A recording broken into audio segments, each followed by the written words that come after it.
Good morning, everyone, or good afternoon, everyone, depending on where you are. I'm Dana Karcher. I'm with the Davie Resource Group, and I'm coming to you from Colorado in the Rocky Mountains. And I'm really glad to be here today for our discussion of a natural capital design tool, biometric diversity work that some people are doing. And I'm going to get them started right away. We're going to have an interactive kind of session today. It's going to be a little different than what we normally do. And our two presenters are on the screen with me, and I'm just going to work through and ask them some questions. In the meantime, Nadine, who's in the background, she's going to launch a couple polls. Nadine, why don't you go ahead and launch that first one find out where everybody's coming from. We'll give it a few seconds here. So if you're an arboricultural professional, a highways manager, local government, academic, or other,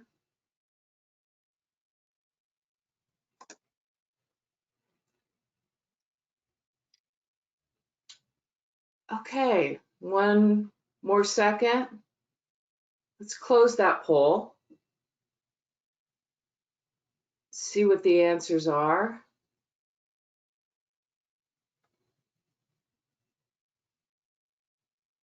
I didn't see what the answers were. It went away, and now Matt went away too.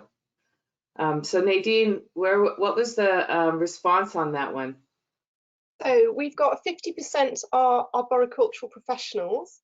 We've got 27% are local government, 18% are other, 3% are academics, and 2% are highways managers. Oh, interesting, fascinating. Okay, well, great.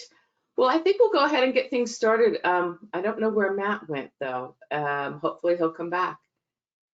I can hear you, Dana, but my camera seems to be playing up. It was working. Now it seems to have stopped. But can you hear me okay? We can hear you just fine. We can hear you just fine. So we'll just pretend we know what you look like, and we'll go ahead and get things started. So Danny, could you kind of give us an introduction to yourself and what your role is at Treeconomics? Yeah, sure. So hi everybody, it's really lovely to be here. Some of you might have come to some of our webinars before, but yeah, as Dana said, this will be a really nice interactive session with Matt and I talking a bit about some work that we've been doing. So my name's Danny, I'm one of the senior consultants at Treeconomics. I've been there for I think now about 3.5 years, which feels crazy because that's gone really, really quickly. And I tend to specialise in lots of the projects like our city surveys, so where we train volunteers or surveyors to go out and collect data, and also get involved in a lot of the collaborative projects with other organisations. So it's really nice to get to work with lots of interesting people and on a real varied range of topics. And one of those is the tool that we're going to talk about today that we've been working with Matt's team at Kier on for national highways, which is really exciting. So yeah, it's been a really great tour, and it's really nice to have an opportunity to talk about it and share it, and talk about all the good things that have come from it. That's great. That's great. Thank you. And Matt, tell us a little bit about yourself and your background. So yeah, my name is Matt Tompsett. I'm the head of environment and sustainability for Kier Highways. I started off my career working for an environmental conservation charity. So I used to lead groups of volunteers, mainly volunteers on habitat creation projects, basically, and they were really varied, anything from dry stone walling to hedge laying, a lot of planting, some traditional grass cuts using scythes. Then I moved into the highway sector. Well, I moved into environmental consultancy and then into the highway sector, managing the strategic road network highway verge down in the southwest, and that role has evolved and progressed to where I am at the moment, head of environment and sustainability. Oh, that's great. Thank you. Thank you for that. Well, as long as I've got Matt going, what do you see as the main role or function of the highways verge, the soft estate? Well, so yeah, the term soft estate basically means highway verge. So we have the hard estate, what we call the hard estate, which is the road and the structures and the culverts, and then the green infrastructure either side, the highway verge, we refer to as the soft estate. But the functions, there's so many different functions of the highway verge. I think The obvious ones, or the more traditional ones, is really for the soft state to act as a buffer between the road and its surroundings. You know, whether that's an urban setting or a rural one. Certainly in an urban setting, the trees generally provide a visual screening function. So the trees are there to screen the road from the houses, or vice versa. Interestingly, don't really provide a noise screening function. You need a lot of trees and quite a deep woodland plot to actually reduce noise. So they tend to have more of a visual screening function. And then in more rural settings, the function is more around landscape integration. So to try and integrate the road network itself into the surrounding landscape. So they're the more traditional kind of obvious roles and function for the soft estate. The not so obvious ones, I would say, are more related to wildlife. So obviously the road itself is a corridor for people, transporting people all around the country, but you've got 2 green corridors either side of the road which act as a wildlife corridor. So there's lots of really good, valuable habitat in there, and it's habitat that generally isn't disturbed that often. So you don't get people walking dogs in there or anything like that. So it's full of protected and rare species. You know, we've got dormouse nesting in there, we've got barnhouse foraging there. So yeah, a real valuable asset when it comes to wildlife and biodiversity. So whilst the road, I think, can act as a bit of a barrier sometimes to the landscape, the soft estate helps connect it. So that's, I think, the main roles really for the roadside verge. That's great. That's great. I know that we talk a lot in the States about the noise screen function of trees too, and you know, mixed research on that. And but really an important part of our highway system as well in the States. So Danny, for anyone who might be unfamiliar, could you give us a brief introduction to biodiversity net gain and it's early here, the biodiversity metric? Yeah, of course. Yeah, poor Dana's up at like really early in the morning, so she's doing a absolutely spectacular job, much better than I'd be doing at that time. Bless you. Yeah, of course. I was just wondering, actually, could we do there's a poll question just to kind of just sort of feed out what people already know or kind of understand about the some of the tools we're going to be talking about today. It will just give me a bit of a background before I start talking. That'll be fab. Thanks, Nadine. So are you familiar with either iTree or Natural England's biodiversity metric? So if it's yes, both, you're way ahead of the game, or just iTree, or just Natural England's biodiversity metric, or neither. And this isn't a test. If you don't know, it's okay. It doesn't matter what the answer is, it's absolutely fine. That's great. We'll give it 5 more seconds. Cool. Okay, Nadine, why don't you close that one and tell us, oh, there we go. So yes, both at 35%, and just iTree, just Natural England's biodiversity metric at 11%, and neither at 18%. So we've got some learning to do here. Awesome. So take it away, Dan. That's great, thank you. No, that's really nice to know, and yeah, it's lovely to have some people here with different sort of different backgrounds. So as I'm going to make this really clear at the beginning that this is a very broad overview of it, and there's tons and tons of information about the biodiversity metric and biodiversity net gain online. So this is just a very broad background to it. So please feel free to have a good Google if you want to find out more or to delve into it in more depth. But essentially the kind of background or introduction to biodiversity net gain and the biodiversity metric, which is part of the tool that we're going to talk about today, it's one of the core elements, has come about basically after the sort of long history of development leading to a decline in the amount of and the quality of biodiversity sort of on-site and off-site. So this approach that DEFRA and Natural England have put together is designed to result in an improvement of those natural landscapes, either on the site where the development is happening or off-site at another area. It can be achieved by sort of creating new or enhancing existing landscapes, and can happen anywhere that development of land could be enhanced. So it doesn't have to be a specific type of land or a specific type of habitat. It's very broad. But in order to actually make this approach, I suppose, measurable and be able to see the kind of impact from before and after, this is where the biodiversity metric came in, which was developed by DEFRA and Natural England. So the tool essentially calculates a biodiversity unit based on the habitat's extent, so how large the area is, the quality and the condition of the site.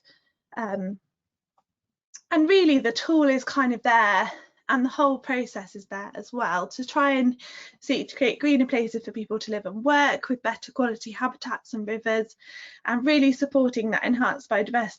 I thought it was really fascinating to hear about some of the actually massive values of the soft estate that Matt was talking about a moment ago. You know, those are really quite valuable habitats, so it's great that there's a tool out there that's kind of supporting that and kind of incorporating it within development. And it's had some real good take up, and it's started to become a lot more common practice. It's being picked up by things like the government's 25-year plan, which is recognising the importance of development sites leaving the environment in a much better state than when they found it, creating new habitats, kind of enhancing and really valuing the environment. But also within the National Planning Policy Framework. So there's also some documentation within there that's really trying to push this forward. So and I know that Natural England are really trying to work hard with local authorities to try and incorporate this within their new local plans and strategies, and really trying to build it into the process. So it's yeah, an exciting time. But as I say, there's a really great video online which I think Nadine's going to share in the chat, and plenty of information if you want to find out a bit more about it. Thank you. And speaking of chat, if you have questions, Nadine's going to share that video in the chat box, but if you have questions, please put those in the question box and we'll try and get through those throughout the webinar. And towards the end, we may be able to pop some of those up a little bit. So interesting, very interesting. It's so different listening to what, you know, when you talk about, you know, national plans, and we don't get to hear those at our level. We work at such state and local levels in the States. It's very different. So I'm going to skip to Matt right now and say, ask him a question. Do you think that the soft estate has received the attention that it deserves? That's a good question. I think the honest answer would be traditionally no. I don't think it has received the attention it deserved. I think traditionally the soft estate was never really seen as an asset. The hard assets were, you know, something that that there was a cost to building and maintaining the road surface, the bridges. But the soft estate, that living dynamic asset, I don't think was really viewed. In fact, it was viewed probably more of a maintenance liability than an asset, if to be completely honest. Although I have to say that has started to change. I mean, if we think back to when the roads were first built, a lot of the strategic roads, anyway, around sort of 30, 40 years ago, more often than not, the roadside verge was planted by the Forestry Commission, and they would use your typical forestry mindset and forestry sort of methodology as you would expect at the time. So they would plant some non-native species as a nursery species to kind of help the slower growing native species establish, and they'd also pack the planting quite close together. The idea being, of course, that those woodland plots would be revisited at regular intervals. Those nursery species would be taken out, and the woodland would get a good thin to let the healthier trees kind of, you know, have more space. And often those revisits never happen for whatever reason, and there could be lots of different reasons. Either the methodology wasn't passed on, or there were maybe some budget constraints around maintenance. So those revisits didn't happen, and those woodland plots were often left, which has meant we've often had to deal with legacy issues, removing, you know, some non-native species that are way too big for their plots, or just, you know, going out and thinning what is generally quite an unhealthy woodland plot because it's just been left and never thinned. But these days, I would say that has changed and is still changing. I think they do get a lot more attention now, and they are starting to get the recognition they deserve, and I think they are now seen as an asset. And evidence, as you see evidence of this in things like the National Highways Environmental and Wellbeing Designated Fund. There's specific ring-fence pots of money for biodiversity schemes and landscape schemes, and the whole concept of natural capital is on the up as well. So traditionally no, but that has changed. That's good to know. That's really good to know. So Danny, tell us a little bit more about the tool itself, if you could. And as a follow-up to that, how has the tool been designed for the engineers who work at Kier?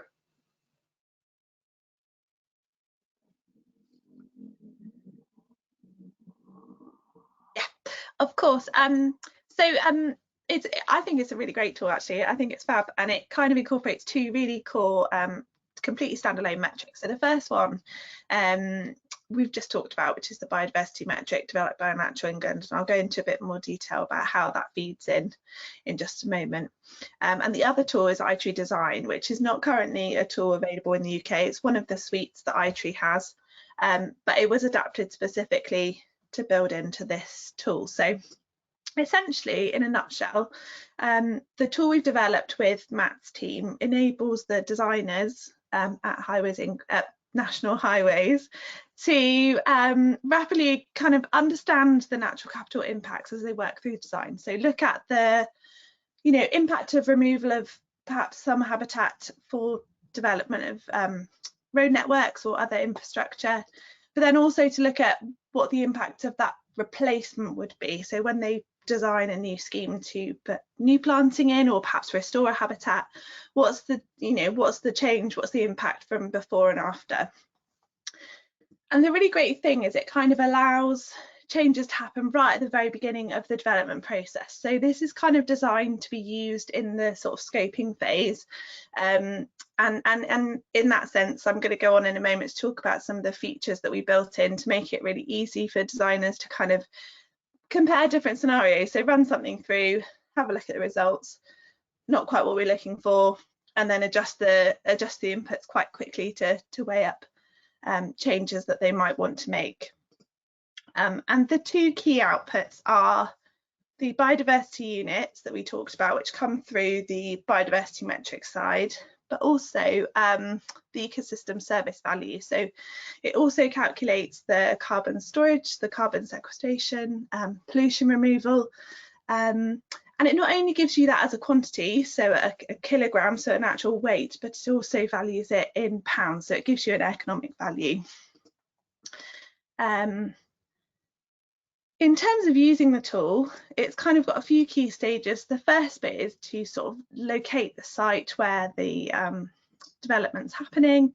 The user can find the location, they can plot the polygon of the area that they're looking at, input all of the information from their planting or landscape design, and calculate those ecosystem service values. And they use lots of different information in the background of iTree to calculate that. So it looks at the species, the geographical and kind of weather and pollution data, but it doesn't only calculate it for the current year, it also looks into the future. So it's also looking at that, how that habitat will change over time, and you can kind of weigh up the impact throughout the life stages, I suppose, of the design. And I think, having the biodiversity units are obviously very useful and they're becoming much more common practice, but also having a monetary expression of that kind of change just means that that information can be communicated with lots of different people. So not just people who are familiar with trees or natural capital, people can understand money as an amount. You can look at, the cost of looking after trees versus the, benefits they provide. And it just gives you that ability to communicate really clearly and really easily. And obviously this tool is not open access. It was designed specifically for National Highways to use, so it has been designed very specifically with features in mind to help them. So it's kind of got the designer as the forefront user, and the features are kind of there to suit their role. So a few of the things that it does that I think are really, or from discussions with Matt, sound like they're really useful things for the designers, is that we use highway specific location information, so they can put in mark post numbers or overbridge numbers rather than you know, postcode or something like that, which would probably be much too broad to actually find, you know, the site. We're probably talking about very small pockets of land along the side of a, you know, motorway or a road. So it makes finding the site very straightforward, very quick, and it's using, you know, I suppose data and values that the team will be using all the time.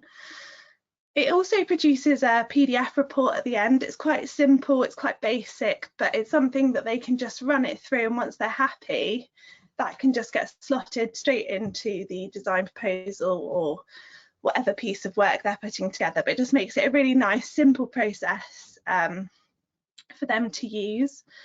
And also it kind of, you know, for the first time, it kind of gives them an ability to weigh up the differences between schemes and the impact of development on natural habitats, looking at it from both a sort of biodiversity point of view, but also from a benefits point of view.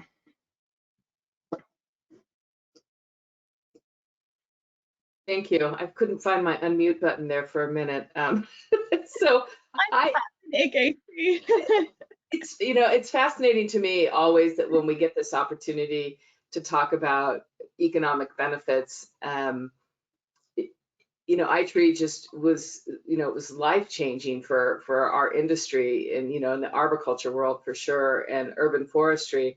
And so, you know, no matter where we are, we're always using that to tell a story. And I think that the more we're able to use tools like this to tell stories about, you know, what the result might be, I think that just makes it stronger.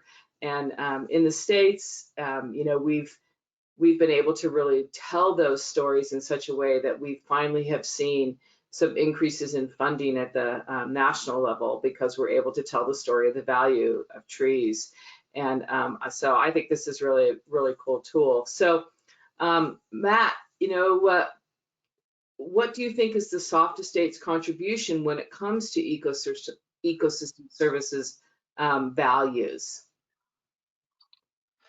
Well, there's lots. I mean, there's lots and lots, and I think some of them we're able to measure, which we're doing in the tool, and some we're not. I think the ones we're currently measuring, as Danny mentioned, carbon sequestration, carbon storage, stormwater attenuation, so holding up any, you know, sudden downpours, holding that water up in the canopy, which reduces flood risk on the road network, air pollution removal, the particulate pollution, mainly 2.5 and 2.10. So they're the ones we're measuring, they're the ones we're capturing in the call, in the tool, in pounds and pence values, like Danny said. But I think the soft estate delivers so many other services, both not just the trees, but in grasslands, the soil themselves, that we're not yet able to capture and measure. And things like temperature and wind regulation. Pollination, I think, is a fantastic one.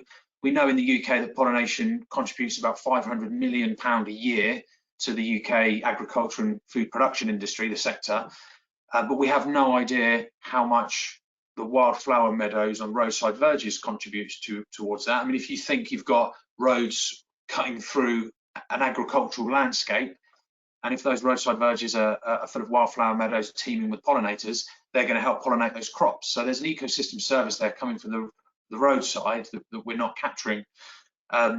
And I think biodiversity then is the holy grail, really. I think when it comes to ecosystem services, you know, if we can't function without biodiversity, we can't live without it. And if we could put an accurate pounds and pence figure on the services that biodiversity provides society, then I think that would be a game changer. I think that would open a lot of eyes, but it's something we can't currently capture. That's great. That's good.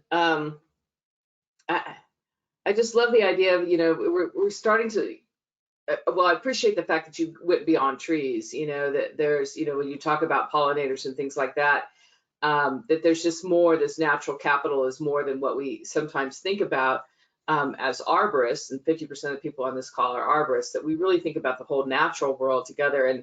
And I have lived in the middle of the US and where prairie is obviously really, really super important. So you're right about the grasses and what and I think the grass people are finally starting to catch up to the tree people and talking about the values of what grass does in terms of biodiversity and you know, carbon sequestration and things like that. So we're seeing some good changes. There's also, So, sorry, go ahead. thought of something to add. There's also a social side to it as well, a social element. I mean, social value now is massive in the UK, and there's a. I mean, if you think, taking where I live, Devon and Cornwall as an example, the main sectors down here are tourism and agriculture. So if you get someone that lives in a city and they come to Devon and Cornwall on holiday, the first impression and the last impression they're going to have of Devon or Cornwall is the roadside verge. And that how the roadside verge is seen, how it's perceived, whether it's well maintained, whether it's a wild landscape or an absolute mess, then that's going to have a lasting impression. And for some people, when they're travelling in the car along a road network, that roadside verge might be the closest they get to the natural environment over the course of that day, that week, or that month. So there's a social contribution as well, I think, to the road user that the roadside verge contributes. And again, it's something that we don't currently measure. That's great. That's good to know. And I, in my career, I've worked on a highway plan for where I used to live in California. And I think that one of the things that we always talked about was that this may be the only nature that some people may see on their commute until they take off, you know, what we call freeways, you know, which are our highways, until they take off from there. So, so Danny, what are the unique elements which have been built into the tool? Can you expand on that a little bit, or did you really cover that before? Do you want to go a little deeper there? There's a bit I can add to it, but I was actually going to say I love that point that you guys were just talking about. You really notice as well, don't you, when you're driving along a road, if there's a really nice bit with really nice verges, you notice it jumps out. Or, you know, when there's a wildlife bridge going over the top, you can usually tell because you can see the kind of green. And I was just thinking, I've never thought of it in that way. I thought that was really, yeah, really nice point to make. That was great. I was also thinking while we were talking about the kind of tool a little bit too, and I was thinking about actually a really unique whole aspect of it is actually you're combining two metrics that kind of look at a very different thing. So you've got your iTree design, which really does look at your trees and trees alone, and then you've got biodiversity metric for all the other bits. And I don't think there's really a tool or another system out there that could look at both at the same time and kind of compare them using the same data inputs. And I thought actually that's a real benefit and a real nice aspect of the tool, that it kind of gives you that ability to look at, you know, the whole landscape in a bit of a more rounded view. And I think that's something that really makes this stand out. And as I say, it was built with sort of designers in mind, to try and help within that first sort of scoping phase. So a lot of it is around being able to make really quick iterations, so that if you put in all your data, you get to the end and actually, let's say in 20 years time, there isn't a good break-even point, or there's not, quite the desired effect. It's really easy to go back and say, okay, what about if we increase the number of trees by, say, 10 times? What does that do to the data? Does it bring that break-even point forward? Does it give us a much higher value at the end? And also looking at mortality rate, which is a really key factor. So obviously, the better that new trees are looked after, the more of those that reach sort of that mature stage, the greater the kind of benefit and biodiversity value will be. So those two things, say mortality rate and sort of a multiplier of the number of trees to be planted, are really quick tools that they're able to make right at the end, so they can work through all the data, go on to these sort of edit iterations tools and quickly adjust those and just compare different scenarios, look at the break-even point, come back, and you haven't got to start from scratch every single time. It's kind of got that ability to flick through and just examine different options and alternatives. So I think some of those make it a really user-friendly tool for the purpose it's designed for. I know there's a few other potential things in mind for future which might help speed it up for the designers, and I'm sure those will continue forever, but those are some of the things that the tool has at the moment as features that kind of just make it really useful for the person who's using it. And they are very highway specific, but you know, I suppose you could adapt it in many different ways. That's really good.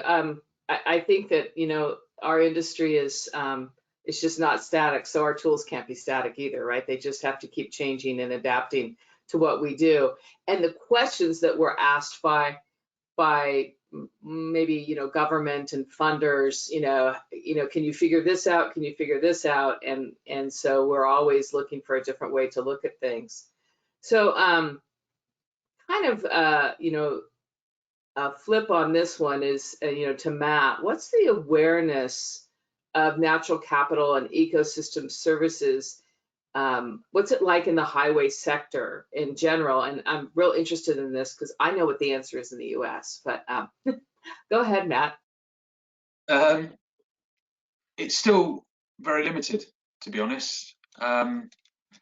You know, I talked earlier about attitudes changing and the recognition of the softer state that has grown and is changing. It's more, I'd say it's probably more around carbon and biodiversity at the moment. So awareness around carbon and obviously climate change has grown exponentially. It was going that way anyway over the last 10 years, but in the last 2 to 3 years, that awareness around carbon and climate change has just exploded, really. And I think it started with the UK government setting their net zero by 2050 target, and that's filtered down from UK government to local authorities and government bodies and government companies, organisations like National Highways. So they've set their carbon targets. Biodiversity is hot on its heels. So biodiversity has grown over the last few years as well, the awareness of it, which is fantastic. And some of our clients do have biodiversity targets as well. But the awareness and understanding of ecosystem services and the whole concept of natural capital, I think, is still limited. I think it's the natural next step. You know, carbon, climate change, biodiversity, natural capital, ecosystem services. I think that's the next evolution. That's naturally feels like where it's going. And when that happens, you know, the highway verge will be seen as a real valuable asset because of the natural capital and the ecosystem services it provides. Thanks. Interesting. I think you're ahead of the game, more ahead of the game where you are than where we are. So I worked in a state that shall go unnamed, but a very large state on the West Coast where trees were considered a problem along highways. So yeah, it's kind of exciting. We've got a bunch of questions. Do you guys want to jump into those before we go back into questions I can ask you? Would that be okay? Great. So in evaluating the benefits of highway plantings, don't you consider the mitigation of pollutants? So that goes back to kind of the very beginning when you were talking, Matt, about some of the things that you know that highway plantings do. And I know you talked a little bit about you know, not noise, but you talked a little bit about PM10. So does this consider the mitigation of pollutants? I think she means the tool. Yeah, the tool does. I mean, it's not so that the mitigation of pollution, particularly air pollution, isn't a traditional function of the softer state, but it's certainly an ecosystem service that the tool now captures, and it is one of those ecosystem services that that we can measure value and put a pounds and pence figure to. You know, there is some debate about how effective vegetation is at removing NOx, which is obviously a gaseous, very, you know, nasty gaseous pollutant that comes from out the exhaust pipe. But there's a lot of evidence that tells us that vegetation is very good at removing particulate matter. So those PM10, 2.5s, PM10s, and, you know, PM1s. So it's a nature-based solution, I think, that is maybe still a bit underutilized when it comes to removing pollutants from the atmosphere. And with the introduction of electric vehicles, NOx issue is going to disappear, because it's not going to be that tailpipe pollution is not going to be there anymore. But there will still be air pollution that comes from braking, you know, the what people call tire dust. That particulate matter pollution will still be there with electric vehicles. So, you know, I don't think we should be looking at hard structures to stop air pollution getting from the road to maybe neighbouring houses. I think we need nature-based solutions, vegetation, green walls, that kind of stuff to remove the particulates, because that's going to carry on. It's that pollution that's going to carry on into the future, even after we have roads full of electric vehicles. Great. Danny, anything to add there? No, I was going to sort of say the same as Matt, that, you know, the tool's quite good at capturing and being able to calculate the air pollution value of the planting scheme. So it's really nice that that's being incorporated within the kind of the design phase, I suppose. So right at the very earliest stage, there's actually somebody thinking about, you know, if we have to remove some trees, or we have to remove or change a habitat in order to build a road, or to, you know, repair a bridge or anything like that, there's that consideration right at that stage of actually, okay, what services would we lose, so what do we need to make sure we put back and, you know, hopefully enhance or improve through doing so. So it's really great that that's part of that whole cycle. That's great, thanks. Well, here's another one. Does the panel think that the BNG metric will replace iTree, or, and I'm going to say it's CAVAT, C-A-V-A-T, which I don't know, which is in the UK, and you guys obviously know that, for valuing the tree's resource impact by development, especially highway infrastructure? Do you need me? Do you want me to go first? Or you... I don't know, I was just thinking, I think they all kind of do a very slightly different thing. I think they all kind of are looking at a very similar asset, I suppose, but they kind of look at it from a different angle. So iTree is very much looking at the benefits they provide, so the environmental services for people and the environment. CAVAT is looking at trees in terms of their amenity value, so sort of the more social side of it, I suppose, and their place within our towns and cities. Whereas biodiversity metric is looking at lots of different types of habitat and looking more at their extent, their quality and their conditions. So I don't know, I kind of think maybe none of them would replace each other, but maybe using them in combination gives you that really nice broad view of actually a lot of the different aspects. And as Matt said earlier, there's loads of things that we currently can't value because there's not a methodology for it yet, but I'm sure it will come in future, and it's quite an exciting, you know, field to be working in, where actually lots of people are looking into literature and, you know, trying to develop these tools to be able to measure other things. So yeah, that's kind of my thought. I would imagine they kind of all sit together, but for a different purpose. That's great. Matt, anything to add there? Well, no, I agree with Danny. I think they all complement each other.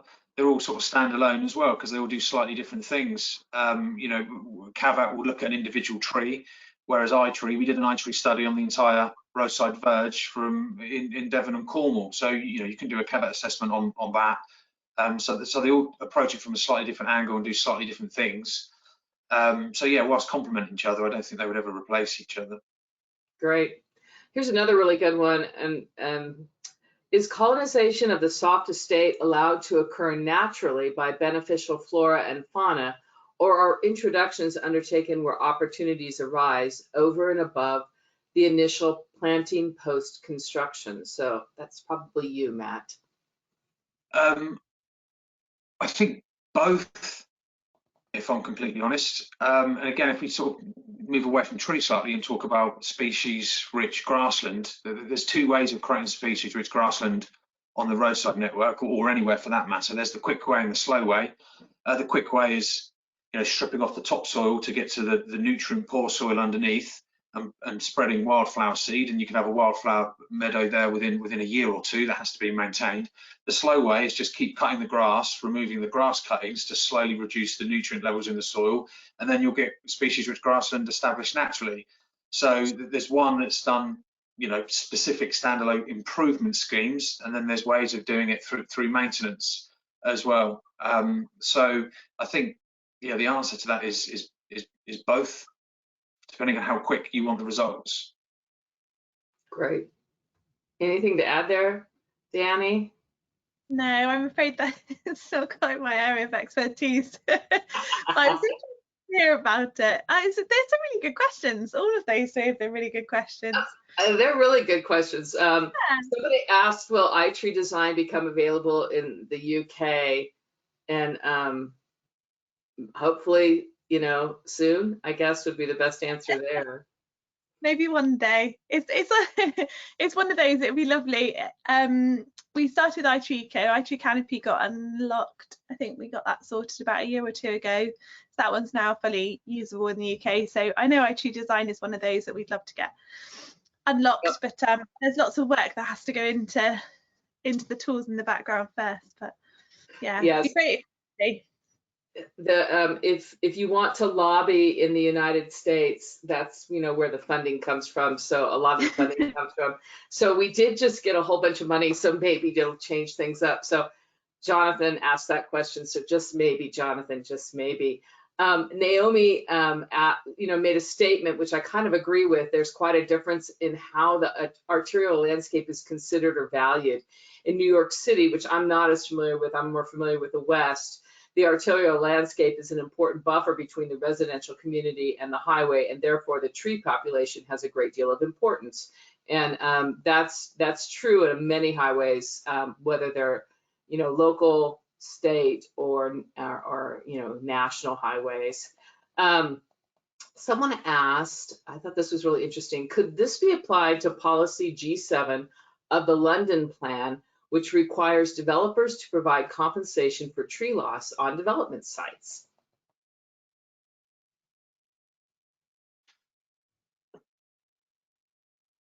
Sorry, I couldn't find my my unmute. I think lots of these tools are now becoming a lot more used, and I think the fact that, you know, things like the London Plan and the National Planning Policy Framework that I mentioned earlier are now picking up on this and really highlighting that people really need to be thinking about, you know, biodiversity, the local environment, all of those kind of aspects. I think it's kind of creating more of a need for these tools and actually having some really firm data to base your decisions on, rather than just thinking, you know, okay, what have we got in the budget this year? We'll plant some trees here. It's actually about being a bit more strategic and trying to think about where are we going to plant them? Why are we planting them? What are we planting? And I think even in my time, from, you know, working at Treeconomics from the start to now, I think that kind of need has changed quite a lot. I think it's coming more from the contractors themselves, or, you know, local authority tree managers are actually saying, yeah, we really need this information now to do X, Y, and Z. So I think, yeah, all of these tools and information sources are becoming much more commonplace and much more important. So yeah. That's good. Here's another one that I thought was really interesting. How does the tool enable the user to consider the trees as highways assets and apply the Chartered Institute of Public Finance and Accountancy methods and principles for valuing highway assets to the tree stock? Want me to repeat that? That's got a big. Well, I mean, the tool measures the ecosystem services that we mentioned before. So it you know, they're seen as an asset there because there's certain pounds and pence values that are assigned to them. I don't know what metric is built into the tool, built into iTree Design, that sits behind that creates those pounds and pence figures. Whether it's the metric that was asked in the question. Well, there's, you know, along the same lines, are the iTree calculations for ecosystem services, carbon, et cetera, derived from US figures, or is a database of UK data being compiled at this time? Yeah, that's a good question. So whenever the tools are used in the UK, that's why some of the tools are not available currently, is because a lot of work has to go into the background to find and apply UK values to those tools, which is partly what happened with iTree Canopy. So that the whole country had to sort of compile the carbon value and you know, the volumetric charge for water from water companies. So someone has to compile all that data for the whole of the UK, and then the fab team at iTree and Davy have to build that into the background of the tool to make it UK relevant. Sometimes there are a couple of values that the UK don't actually standardise, so there are some things that don't have a value attached, so the US values have to be used in place of those. But if anyone's using any of the iTree tools, it's usually very clear on the page which ones those apply to. And there's a wealth of information if you would like to delve into the background workings of iTree, which I have done once a couple of years ago. And I got brave woman, you're a brave. But yeah, there's loads of information if you want to understand a bit more about how the tools work and what goes into the background. There is lots of information out there that you can find out, which is really interesting. Yeah. And you can kind of go into it as much or as little as you want or need to, I would say. Yeah, the itreetools.org is the website, so you can jump in there and then go down that rabbit hole for however long you want. So interesting comment from the States. Definitely interesting here on the East Coast of the US. The Department of Transportation have crashability ratings on trees. They have done mass clearing of trees on roadways where it used to be forested and very green, which is actually not just East Coast, it's across the country as well. So that's interesting. But and one last question here that I thought was real interesting. If we want to grow healthy roots, we have to understand healthy soils. How is this built into the three systems you're talking about, iTree, biodiversity, and Cabot? I don't think it is. I think it's not. It's certainly not. I don't think it's built into any of those systems. It's, you know, soil. I think again, the ecosystem services provided by soil is one of those. You know, there's massive of ecosystem services and benefits that we derive from soils. It's I think we're just at the front end of understanding it, aren't we? It's an evolving science, but it's, you know, iTree design is very much on trees. Biodiversity metric has it's not perfect. It focuses on habitat. You know, which is why in an urban setting, you know, individual trees and stuff, you're going to struggle to get biodiversity units out of the tool. So yeah, I think whilst we know there is masses of benefit and values come from soils, I'm not aware, it's certainly not built into those three methodologies and tools that we're talking about. No, you're absolutely right, Matt. And it's the values are massive, but it's still very much still at the sort of literature stage at the moment for soil. None of the tools incorporate it. And I know when I've done research into sort of soil volume and carbon storage and that kind of thing, the values range a lot between studies and wherever you look. So I think it's probably still just a bit of an evolving science and just isn't quite ready yet to be built into any of those tools. So whenever we do these valuations, we always actually say, you know, it's a really conservative estimate because there's loads of values that we can't calculate, including soil and, like we were talking about earlier, about the social impact of trees as well. You know, lots of those are still, you know, to be continued or to be developed over time. So yeah, that's great. So I've got a few more questions for you that are not from the audience. So for both of you, do you think the concept could be used for other types of construction or industry? Dana, or Nadine, could we do, there's a poll question that goes really nicely with this one. Yes, this would be really, before we answer, it'd be really nice to know what other people think, and then we can we can both talk about this one. You want to launch that poll, Nadine? I think it's number 3.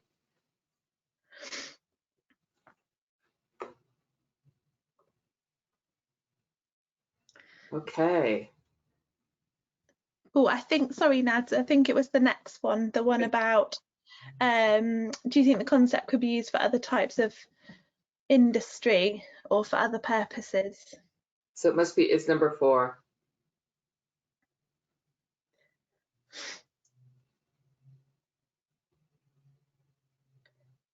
Fab, thank you. So definitely, perhaps, maybe, I can't see it. So we'll give it 5 more seconds.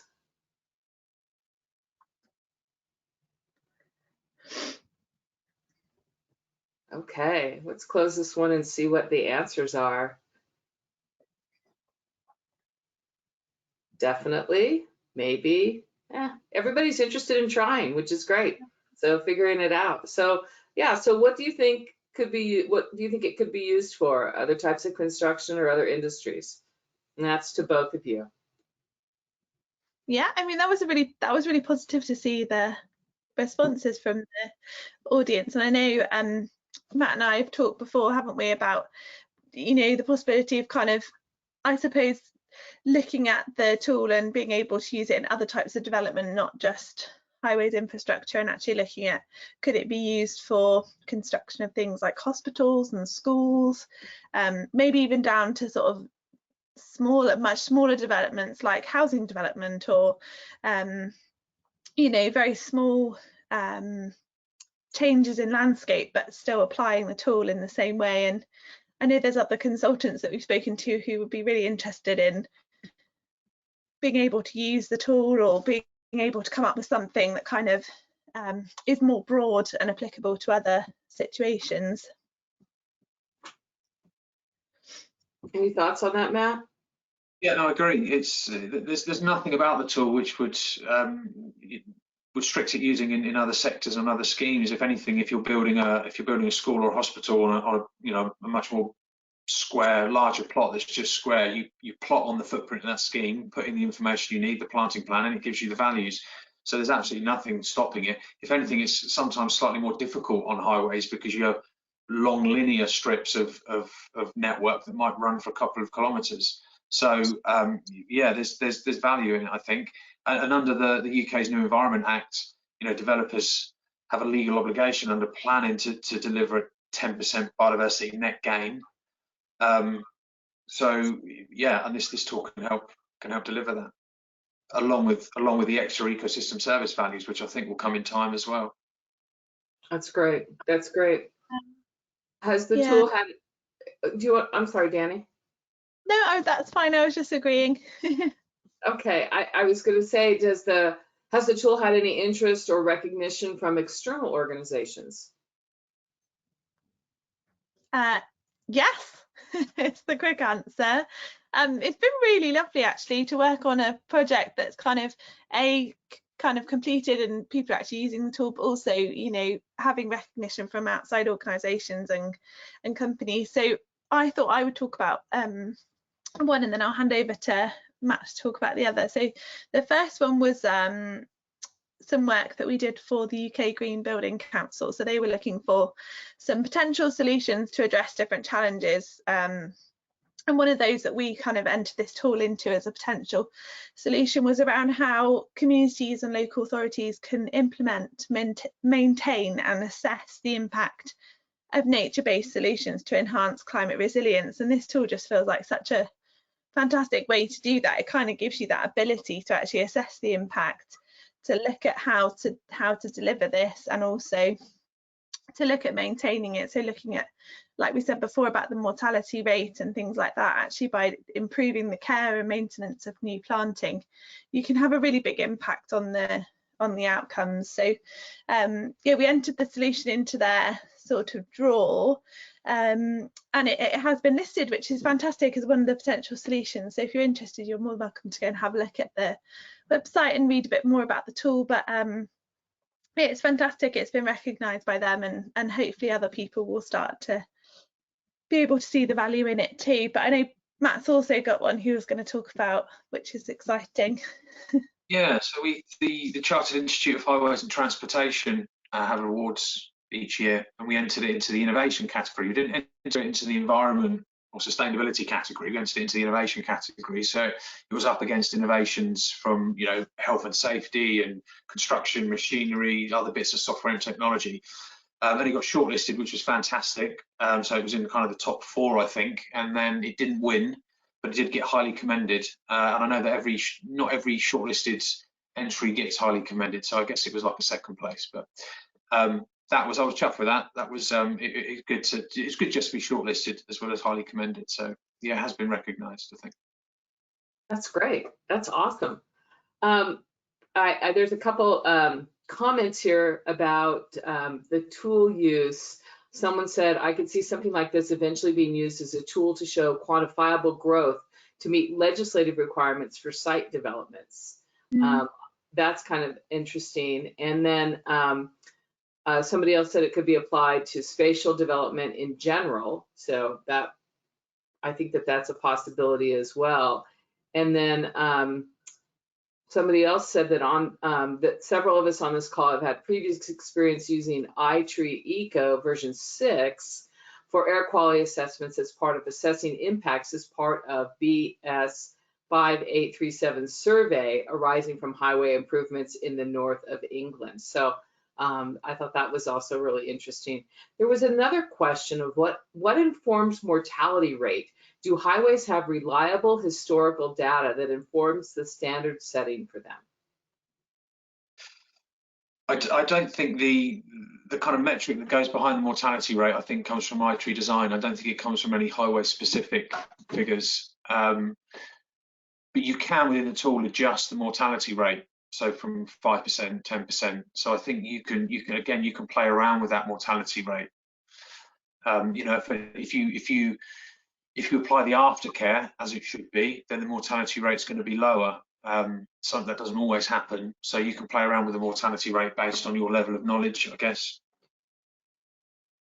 Okay, and so as a follow-up to that, do you have your own mortality rate? Any of your own mortality rate data from the UK that you're? It's one of the most difficult things. I've done lots and lots of hunting around myself actually for standard mortality rates that are kind of an average for the UK, and it is something that's not really been reported very much over here, and it's really difficult to find. So if anyone knows of any, please drop me an email, because I would love to. It would be really helpful actually to be able to kind of get a feeling, I suppose, for the standard mortality rates. At the moment, as Matt said, we're, you know, the standard metric comes through iTree, which is obviously a US based assumption, and it's obviously very average. You know, it's going to incorporate any type of tree, you know, landscape. So it'd be fantastic to have a bit more research or a bit more information on, you know, different or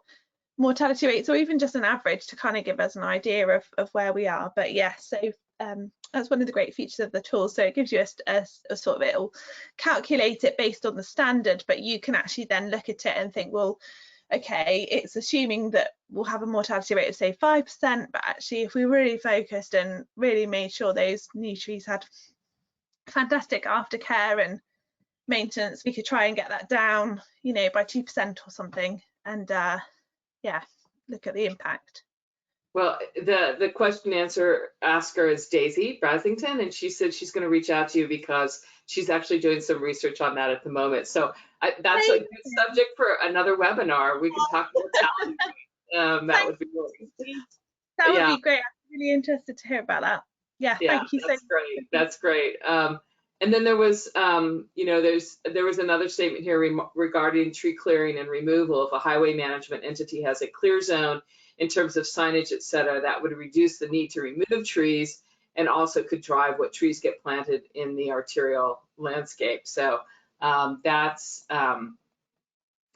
really, you know, kind of a US kind of thing too. And there's all these, you know, standards that have to be met, et cetera, that sometimes, you know, vary from jurisdiction to jurisdiction. So anyway, it is 8 o'clock in the morning straight up my time. It's time for my coffee and breakfast. So for you guys, I don't know what time it is, but I'm sure it's not coffee, and maybe it's tea time, I'm not sure. So anyway, I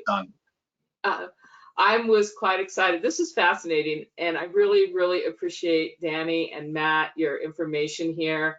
And we look forward to what's next. And there's some links in the chat if you're interested about other iTree projects that are going on. And follow Treeconomics. I follow Treeconomics on social media, always wondering what they're up to. I stole a slide from you guys that I saw when I was in Sweden for one of my presentations that I'm doing here in the States. So we're just all international, and it's really fun. So Thank you guys for your time, and I look forward to the next one. Thanks, Thank you. Dana. Take care. Bye-bye. Thanks Thanks for attending, everyone. Bye.